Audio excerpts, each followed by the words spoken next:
Hello दोस्तों, मैं मुकेश कुमार आप सभी का बहुत बहुत स्वागत है हमारे यूट्यूब चैनल पे।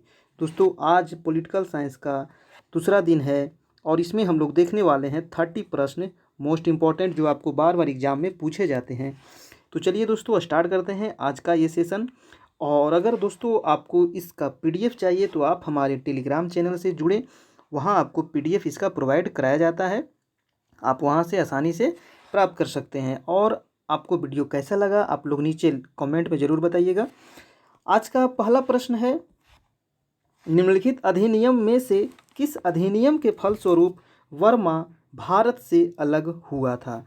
वर्मा जो देश है अभी वर्तमान में, ये कौन से अधिनियम के तहत भारत से अलग हुआ, तो वो था गवर्नमेंट ऑफ इंडिया एक्ट 1935। इसके द्वारा वर्मा को भारत से अलग किया गया था। और अगर ईस्वी आपसे पूछा जाए कि वर्मा को भारत से कब अलग हुआ, तो होगा 1937। और अधिनियम पूछा जाए तो होगा 1935 के अधिनियम। वर्मा जो है दोस्तों, ये भारत के पूर्व में स्थित है ना, पूर्वी देश है। और ये भारत के कितने राज्यों से सीमा बनाती है तो आपको पता होना चाहिए।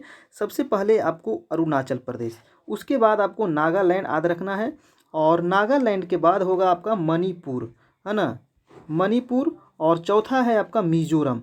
तो ये 4 राज्यों से म्यांमार जो है, जिसको वर्तमान में म्यांमार कहते हैं, पहले इसको बर्मा कहा जाता था, यानी इसका 4 राज्यों से सीमा बनाती है भारत से।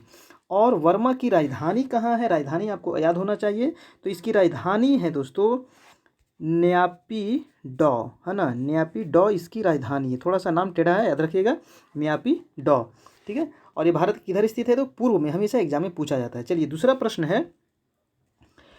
प्रश्न है कि एक निर्वाचित विधानसभा द्वारा भारत के संविधान का निर्माण करने का प्रस्ताव किया गया था। ऑप्शन है साइमन कमीशन के द्वारा, भारत सरकार अधिनियम 1935 द्वारा, क्रिप्स मिशन द्वारा, या ब्रिटिश कैबिनेट डेलीगेशन के द्वारा।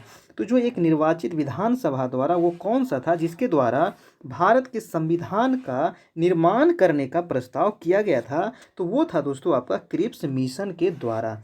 क्रिप्स मिशन जो था ये भारत कब आया था, तो मार्च 1942 में क्रिप्स मिशन भारत आया था। ठीक है। और किसकी अध्यक्षता में आया था, तो सर स्टेफोर्ड क्रिप्स, है ना। कभी कभी एग्जाम में पूछा जाता है कि किसकी अध्यक्षता में क्रिप्स मिशन भारत आया था, तो सर स्टेफोर्ड क्रिप्स की अध्यक्षता में भारत आया था। तो चलिए नेक्स्ट प्रश्न देखते हैं, तीसरा प्रश्न है दोस्तों, कैबिनेट मिशन योजना के अंतर्गत संविधान निर्मात्री परिषद में प्रत्येक प्रांत को आवंटित सदस्य संख्या निर्धारित करने के लिए एक प्रतिनिधि कितनी जनसंख्या के अनुपात में होता है ना। एक जो प्रतिनिधि होता है कितनी जनसंख्या के अनुपात में था उस समय कैबिनेट मिशन योजना के अंतर्गत।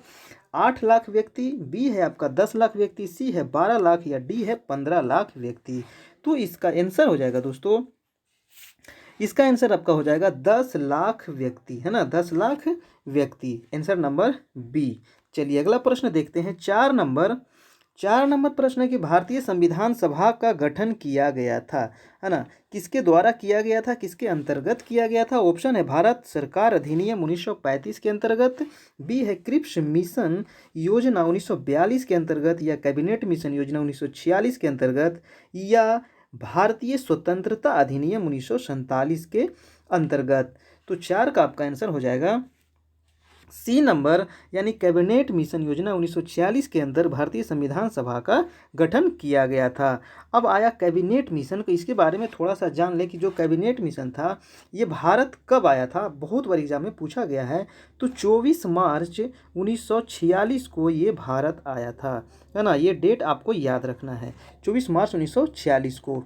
और उस समय ब्रिटेन के प्रधानमंत्री कौन थे, बहुत बार एग्जाम पूछा गया कि जब कैबिनेट मिशन भारत आया था तो उस समय ब्रिटेन के प्रधानमंत्री कौन थे, तो क्लीमेंट एटली, है ना, कौन थे, एटली साहब उस समय ब्रिटेन के प्रधानमंत्री थे। जो ये क्लीमेंट एटली थे, ये 3 सदस्यीय उच्च स्तरीय शिष्टमंडल को भारत भेजे थे। जो 3 स्तरीय जो ये शिष्टमंडल था, है ना, कैबिनेट मिशन के तहत, इसमें जो तीन गो थे, ये कौन कौन थे, हमेशा नाम पूछा जाता है, वो कौन कौन थे। तो लॉर्ड पैंथिक लॉरेंस, है ना, नाम आप याद रखें, लॉर्ड पैंथिक लॉरेंस, ठीक है, मैं नाम लिख देता हूँ, आप लोग नोट कर ले। दूसरा नंबर था सर स्टेफोर्ड क्रिप्स।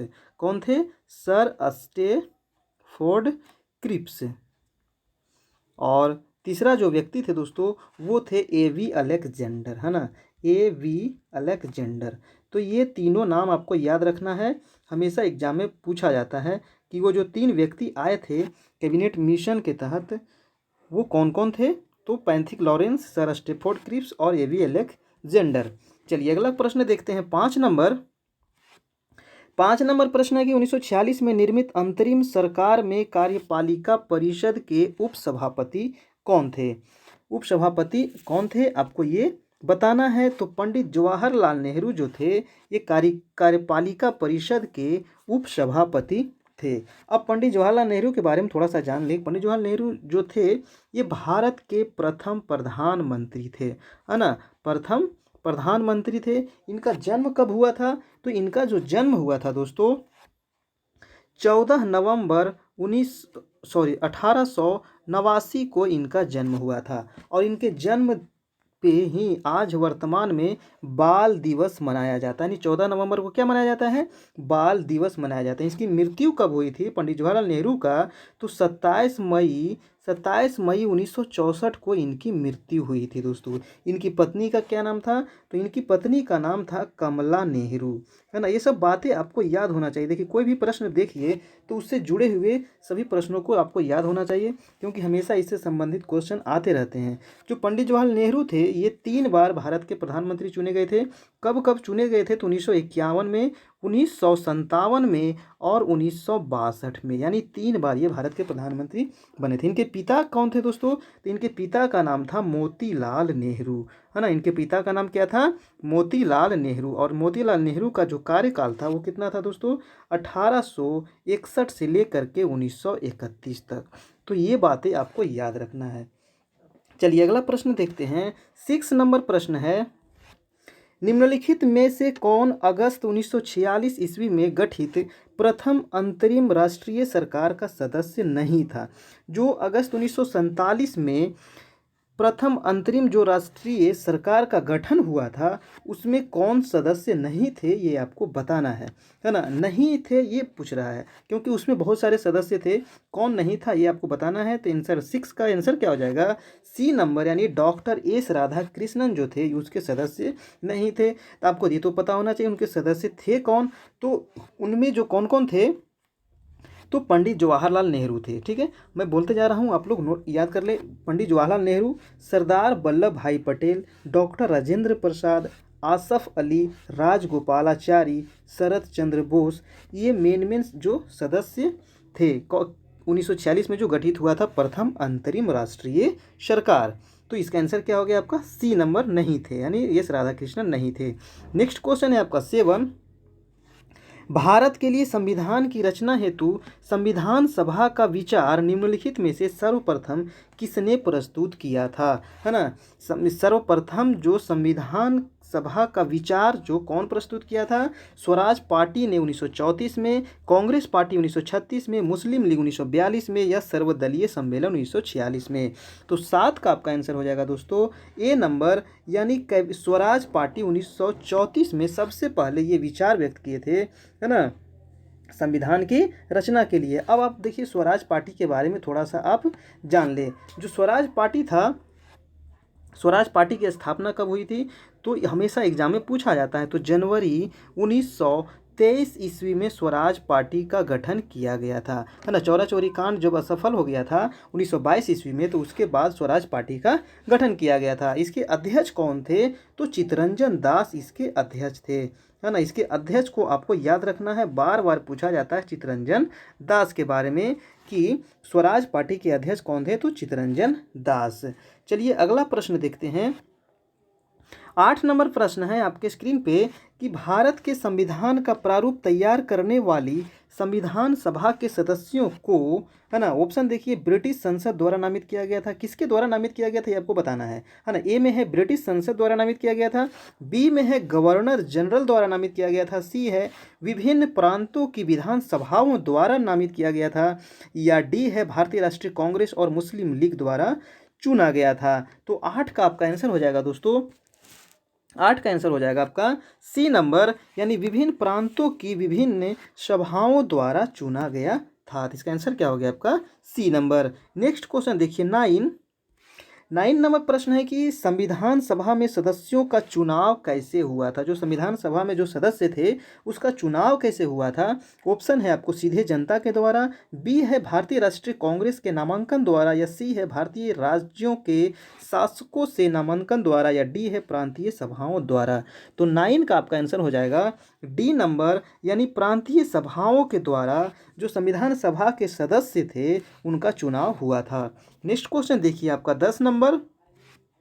10 नंबर प्रश्न है कि संविधान सभा के चुने हुए अस्थाई अध्यक्ष कौन थे, है ना। अस्थाई आपको बताना है। ए है भीमराव अंबेडकर, बी है डॉक्टर सचेतन सिन्हा, सी है राजेंद्र प्रसाद, या डी है एस राधा कृष्णन। तो इसका आंसर क्या हो जाएगा दोस्तों, संविधान सभा के द्वारा चुने गए जो अस्थाई अध्यक्ष थे वो थे डॉक्टर राजेंद्र प्रसाद। डॉक्टर राजेंद्र प्रसाद कहाँ के हैं दोस्तों, तो ये बिहार के हैं, है ना। ये बिहार के हैं और भारत के प्रथम राष्ट्रपति भी यही थे, ठीक है। और देखिए इनको जो अस्थाई अध्यक्ष जो चुना गया था, कब चुना गया था, ये हमेशा एग्जाम में पूछा जाता है।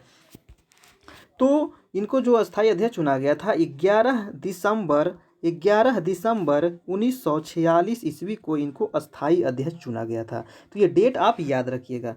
चलिए अगला प्रश्न देखते हैं आपका 11 नंबर कि संविधान निर्मात्री परिषद की झंडा समिति के अध्यक्ष कौन थे। झंडा समिति के अध्यक्ष आपको बताना है। ऑप्शन सी राजगोपालाचारी, बी है डॉक्टर राजेंद्र प्रसाद, सी जेबी कृपलानी, और डी है डॉक्टर BR अम्बेडकर। तो 11 का आपका आंसर हो जाएगा दोस्तों, डॉक्टर राजेंद्र प्रसाद को झंडा समिति का अध्यक्ष चुना गया था। संविधान निर्मात्री परिषद की झंडा समिति का अध्यक्ष डॉक्टर राजेंद्र प्रसाद, यानी आंसर नंबर बी। चलिए अगला प्रश्न देखते हैं आपको 12 नंबर क्वेश्चन है कि भारत का संविधान पूर्ण रूप से तैयार कब हुआ था, है ना। तैयार भारत की संविधान कब हुआ था पूर्ण रूप से, आपको बताना है। ऑप्शन है 26 जनवरी 1950, 26 नवंबर 1949, या सी है 11 फरवरी 1948, और डी है इनमें से कोई नहीं।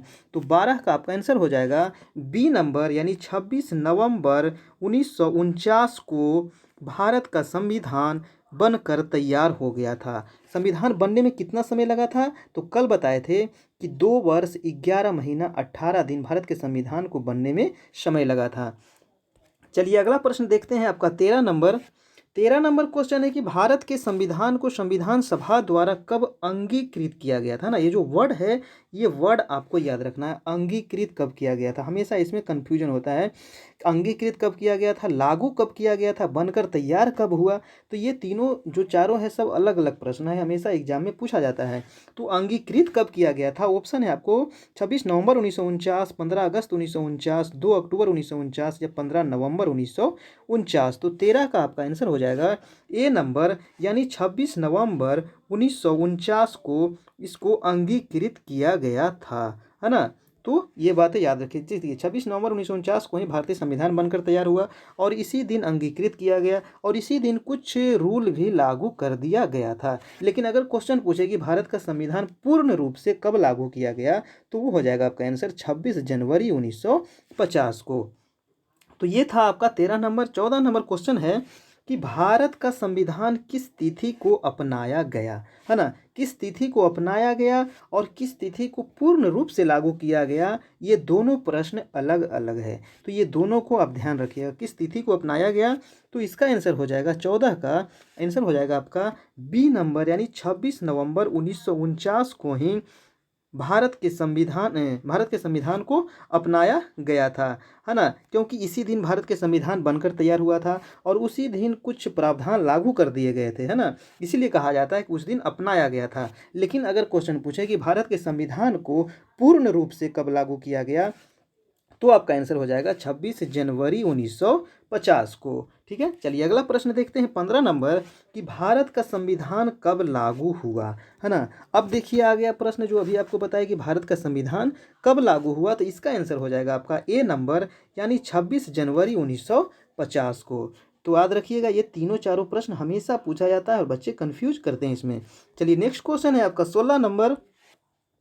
भारतीय संविधान को अपनाया गया था, है ना? किसके द्वारा अपनाया गया था? ऑप्शन है संविधान सभा द्वारा, ब्रिटिश संसद द्वारा, गवर्नर जनरल द्वारा या भारतीय संसद के द्वारा। तो भारतीय जो संविधान था इसको आपको संविधान सभा के द्वारा अपनाया गया था। आंसर नंबर ये बिल्कुल सही है। नेक्स्ट क्वेश्चन देखते हैं आपका 17 नंबर। भारतीय संविधान को 26 नवंबर 1949 को किसके द्वारा अधिनियमित किया गया था, है ना? किसके द्वारा अधिनियमित किया गया था? ऑप्शन है संविधान सभा द्वारा, भारत के गवर्नर जनरल के द्वारा, भारतीय संसद द्वारा या ब्रिटिश संसद द्वारा। तो 17 का आपका आंसर हो जाएगा ए नंबर, यानी संविधान सभा के द्वारा 26 नवंबर 1949 को अधिनियमित किया गया था भारतीय संविधान को। तो इसका आंसर हो गया आपका ए नंबर, यानी संविधान सभा द्वारा। नेक्स्ट क्वेश्चन है आपका 18 नंबर कि बी.आर. अम्बेडकर का संविधान सभा में निर्वाचित हुआ था, यानी जो भीमराव अम्बेडकर थे इनका संविधान सभा में कहाँ से निर्वाचित हुआ था? ऑप्शन है पश्चिम बंगाल से, बम्बई प्रेसिडेंसी से, तत्कालीन मध्य भारत से या पंजाब से। ये क्वेश्चन बहुत बार आपको एग्जाम में पूछा गया है। तो इसका आंसर हो जाएगा दोस्तों आपका बी नंबर, यानी बम्बई प्रेसिडेंसी से इसका निर्वाचन हुआ था बी.आर. अम्बेडकर का। नेक्स्ट क्वेश्चन देखिए 19 नंबर। किस वर्ष जन गण मन को भारत के राष्ट्रीय गान के रूप में अपनाया गया था, है ना? बहुत ही इंपॉर्टेंट प्रश्न, इससे राष्ट्रगान से संबंधित बहुत से प्रश्न आपको एग्जाम में पूछे जाते हैं। तो जन गण मन को राष्ट्रीय गान के रूप में कब अपनाया गया था? ऑप्शन है 48, 49, 50, 51। तो इसको जो अपनाया गया था दोस्तों, इसका आंसर हो जाएगा सी नंबर, यानी 1950 ईस्वी को राष्ट्रीय गान के रूप में अपनाया गया था। पूरा डेट आप इसको याद रखें तो 24 जनवरी 1950, है ना? 24 जनवरी, ठीक है? ये पूरा डेट याद रखें क्योंकि पूरा डेट आपको पूछा जाता है।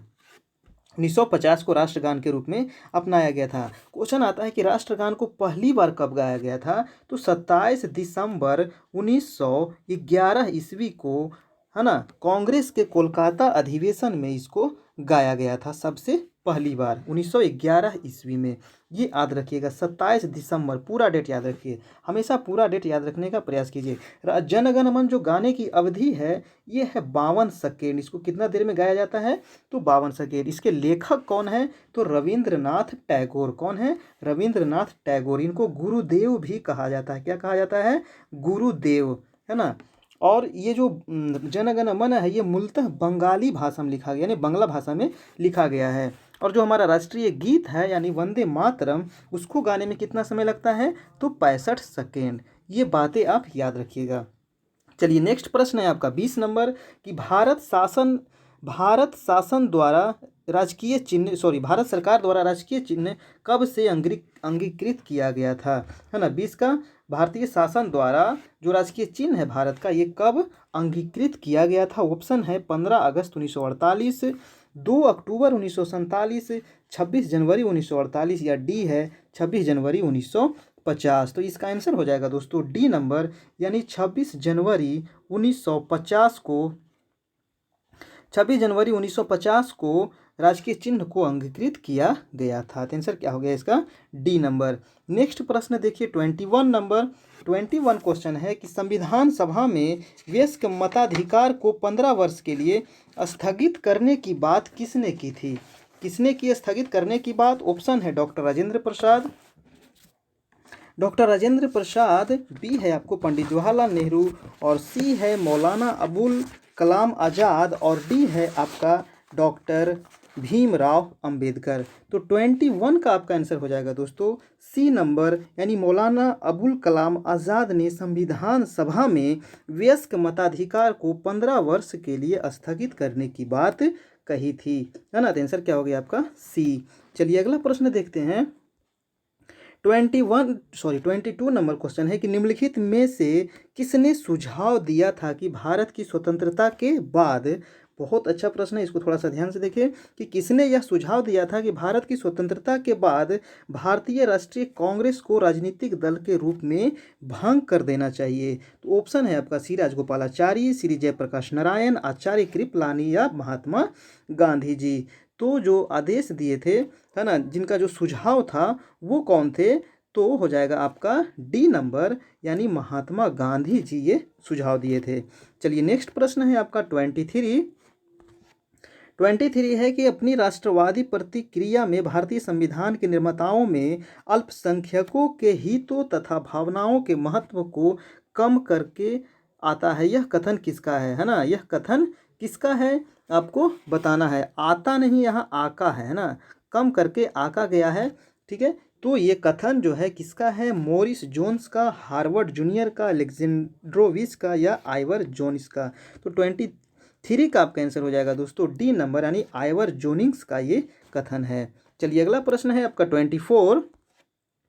भारत में न्यायिक पुनरीक्षण की संकल्पना निम्नलिखित देश के संविधान से ली गई है। न्यायिक पुनरीक्षण जो लिया गया है ये कौन से देश से लिया गया है, उसको भारत के संविधान में शामिल किया गया है, ये आपको बताना है। ऑप्शन है यूनाइटेड किंगडम, संयुक्त राज्य अमेरिका, यूएसएसआर या ऑस्ट्रेलिया। तो 24 का आपका आंसर हो जाएगा बी नंबर, यानी न्यायिक पुनरीक्षण की जो संकल्पना है ये संयुक्त राज्य अमेरिका यानी यूएसए से लिया गया है, यूनाइटेड स्टेट ऑफ अमेरिका। चलिए अगला प्रश्न है, देखिए अमेरिका से एक चीज़ और लिया गया है, मौलिक अधिकार, है ना। हमेशा पूछा जाता है कि मौलिक अधिकार कहाँ से लिया गया है, तो वो कहाँ से लिया गया है? अमेरिका से लिया गया है। मौलिक अधिकार अनुच्छेद कितने से कितने तक है? तो 12 से लेकर के 35 तक है। भाग कितने में है? तो भाग 3 में है। तो इतनी बातें आप याद रखिए। अगला प्रश्न है 25। भारत की संघात्मक व्यवस्था निम्नलिखित में से किस देश से संबंधित है? यानी जो भारत में संघात्मक व्यवस्था है वो किस देश से लिया गया है? कनाडा, यूनाइटेड किंगडम, संयुक्त राज्य अमेरिका या आयरलैंड। तो 25 का आंसर हो जाएगा ए नंबर, यानी जो संघात्मक व्यवस्था है ये कनाडा से लिया गया है ना। कनाडा जो पड़ता है दोस्तों नॉर्थ अमेरिका में पड़ता है, यानी उत्तरी अमेरिका महादेश में ये है। ठीक है, और यहाँ से लिया गया है क्या? संघात्मक व्यवस्था। यूनाइटेड किंगडम से क्या लिया गया है दोस्तों? तो संसदीय व्यवस्था। अगर संसदीय व्यवस्था पूछा जाए कहाँ से लिया गया है तो यूनाइटेड किंगडम यानी ब्रिटेन से लिया गया है। संयुक्त राज्य अमेरिका से अभी आपको बताया कि मूल अधिकार लिया गया है और न्यायिक पुनरीक्षण लिया गया है। आयरलैंड से क्या लिया गया है? तो नीति निदेशक तत्व, जो अनुच्छेद 36 से लेकर के 51 तक है, भाग 4 में, है ना। उस वहाँ आयरलैंड से क्या लिया गया है? तो नीति निदेशक तत्व। तो ये था इससे महत्वपूर्ण प्रश्न। अगला क्वेश्चन है 26। न्यायिक पुनर्विलोकन की व्यवस्था कहाँ से ली गई है? सॉरी, न्यायिक पुनर्विलोकन जो व्यवस्था है ये कहाँ है? केवल भारत में, केवल यूएसए में, भारत और यूएसए दोनों में, या डी है केवल यूके में। तो 26 का आंसर हो जाएगा सी नंबर, यानी भारत और यूएसए में न्यायिक पुनर्विलोकन की व्यवस्था है। क्योंकि जो कि न्यायिक पुनरीक्षण या न्यायिक पुनर्विलोकन दोनों एक ही चीज़ है। कहाँ से लिया गया है? तो अमेरिका से लिया गया है। तो अमेरिका और भारत दोनों में है, यानी आंसर क्या हो गया आपका? सी नंबर। नेक्स्ट क्वेश्चन है आपका 27। निम्नलिखित में से कौन सा लक्षण भारतीय परिसंघ और अमेरिकी परिषद में समान रूप से पाया जाता है? यानी भारतीय परिसंघ और अमेरिकी परिषद में समान रूप से पाया जाता है, वो कौन सा लक्षण है आपको बताना है। ऑप्शन है एक ही नागरिकता, संविधान की 3 सूचियाँ, न्यायपालिका की वैधता या संविधान के निर्माण के लिए परिसंघीय उच्चतम न्यायालय। तो 27 का आपका आंसर हो जाएगा दोस्तों डी नंबर, यानी संविधान के निर्वाचन के लिए परिसंघीय उच्चतम न्यायालय जो है ये आपको अमेरिका और भारत में दोनों समान है। नेक्स्ट क्वेश्चन देखते हैं 28 नंबर। 28 प्रश्न है कि भारत के संविधान में सम्मिलित समवर्ती सूची जो है ये किस देश से लिया गया है ना। समवर्ती देखिए सूचियाँ 3 प्रकार की है, संघ सूची, राज्य सूची और समवर्ती सूची। तो जो समवर्ती सूची है ये कहाँ से लिया गया है? ऑप्शन है सोवियत संघ यानी रूस, ऑस्ट्रेलिया, इटली या कनाडा। तो जो समवर्ती सूची है दोस्तों आपको ऑस्ट्रेलिया से लिया गया है ना। ऑस्ट्रेलिया से क्या लिया गया था आपको? समवर्ती सूची। तो 28 का क्या हो गया आपका आंसर? बी नंबर, है ना। देखिए सोवियत संघ से क्या लिया गया, हमेशा एग्जाम में पूछा जाता है। तो मौलिक जो कर्तव्य है, मौलिक कर्तव्य याद रखिए, मौलिक अधिकार अलग है, कर्तव्य अलग है। तो मौलिक जो कर्तव्य है ये कहाँ से लिया गया है आपको? तो सोवियत संघ यानी रूस से लिया गया है। ठीक है, तो याद रखिएगा मौलिक कर्तव्य कितना है? तो टोटल 11 मौलिक कर्तव्य है। कब जोड़ा गया था इसको? तो 1942 में इसको जोड़ा गया था। सॉरी, 1976 में इसे जोड़ा गया था 42वां संविधान संशोधन के तहत। कब जोड़ा गया था? 1976 में 42वां संविधान संशोधन के तहत मौलिक कर्तव्य को जोड़ा गया था, जो कहाँ से लिया गया था आपको? सोवियत संघ से लिया गया है। देखिए कनाडा से क्या लिया गया है, अभी आपको बताए थे संघात्मक व्यवस्था। ठीक है, चलिए अगला प्रश्न है आपका 29। दोस्तों आपको ये वीडियो कैसा लग रहा है ना, ये आप जरूर बताइएगा नीचे कमेंट करके, और कितना आप लोग का सही हुआ, कितना मार्क्स आया, आप लोगों को कैसा लगा। ठीक है, जरूर नीचे बताइए कमेंट करके। और 29 नंबर प्रश्न है कि भारत में समवर्ती सूची की जो संकल्पना उद्धृत की गई है कहाँ से। तो अभी आपको देखें समवर्ती सूची कहाँ से लिया गया है, तो ऑस्ट्रेलिया से। 29 का क्या हो जाएगा आपका सी नंबर, यानी ऑस्ट्रेलिया के संविधान से, भारत के संविधान में उसको जोड़ा गया है। नेक्स्ट प्रश्न और आज का लास्ट प्रश्न, भारतीय संविधान में राज्य के नीति निदेशक तत्व की संकल्पना किस देश के संविधान पर आधारित है। तभी आपको बताया जो राज्य के नीति निदेशक तत्व है ये कहाँ से लिया गया है, तो आयरलैंड से लिया गया है ना। नीति निदेशक तत्व अनुच्छेद कितने से कितने तक में है, तो 36 से लेकर के 51 तक है। हमेशा एग्जाम में पूछा जाता है भाग कितने में है, तो भाग ये 4 में है ना। तो ये बहुत इंपॉर्टेंट हमेशा पूछा जाता है। तो ये था दोस्तों। देखिए फ्रांस से क्या लिया गया है, फ्रांस से पूछा जाता है कि फ्रांस से भारत के संविधान में क्या जोड़ा गया है, तो स्वतंत्रता, समानता और बंधुत्व, ये जो 3 वर्ड है ये कहाँ से लिया गया है, तो आपको फ्रांस से लिया गया है, स्वतंत्रता, समानता और बंधुत्व। ठीक है, तो ये था आज का मोस्ट इंपॉर्टेंट 30 प्रश्न। आपको कैसा लगा। और दोस्तों आप हमारे अगर व्हाट्सएप ग्रुप से जुड़ना चाहते हैं तो आप इस पर मैसेज करें, आपको जोड़ दिया जाएगा। और आपको इसका PDF चाहिए तो ये हमारा टेलीग्राम चैनल है, इस पर आप क्लिक करिएगा तो आप हमारे टेलीग्राम चैनल से जुड़ जाइएगा, वहाँ आपको PDF मिल जाएगा। और ये हमारा फेसबुक पेज है, इससे आप इसको लाइक करें, इस पर भी आपको अच्छे अच्छे पोस्ट किए जाते हैं। तो ये था दोस्तों, आपको कैसा लगा आप लोग बताइएगा। ठीक है, फिर कल मिलते हैं, तब तक के लिए जय हिंद जय भारत।